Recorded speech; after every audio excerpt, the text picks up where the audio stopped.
Бұл шараның атауы қайырымды жанұя. Бұл жердегі мақсаты мен мәні тек қана ол қайырымдылық жасау емес, отбасылық тәрбиеге де тікелей қатысты. Сол жерде ұл қыздың тәрбиесі, отбасылардың бір-бірінің жаңағы арасындағы жылулығы, қоғамды бір-біріне жақындату. Бұның бәрі дінімізде де біздің жалпы дәстүрімізде де керек нәрсе, өте маңызды нәрсе. Адамдарға қазір жетіспей тұрғаны бір-біріне деген мейірімділік, бір-біріне деген жанашырлық, бұл өте маңызды нәрсе. Отбасылар бір-біріне жақындасын, халық, қоғам бір-біріне жақын болсын деген мақсатта жасап жатқан игі шараларымыздың бірі. Бүгін бір жай бастауы, бұл Рамазан айының соңына дейін жалғасады. Мүмкін ары қарай отбасылар қызығушылық танытса, жыл 12 ай жүре беруі де мүмкін.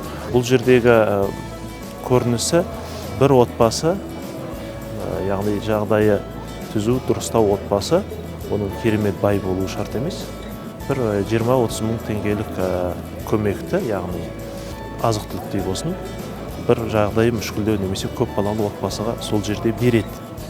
Өзі, әйелі, балаларымен бірге береді, ол ана жақта өзінің бала-шағасымен бірге қабылдап алып, мүмкін сол жерде танысады, сол жерде білседі, ары қарай екеуінің арасында бір жылу орнайды, екеуінің арасында мүмкін қарым-қатынас орнайды шығар, болашақта бір жақсы туыстай араласып кететін шығар деген ниетпен жасалатын ізгі амалдардың бірі болып есептеледі. Бүгін біз 30-ға жуық отбасы, көмек беретін отбасы, 30-ға жуық көмек алатын отбасы бүгінгі бастамасы ретінде басталып отыр.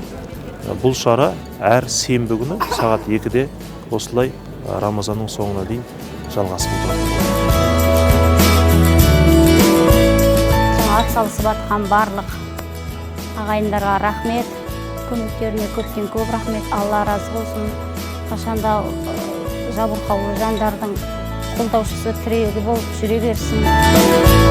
Бізден кейінгі бүлдіршіндерге үлгілі жақсы шара деп ойлаймын.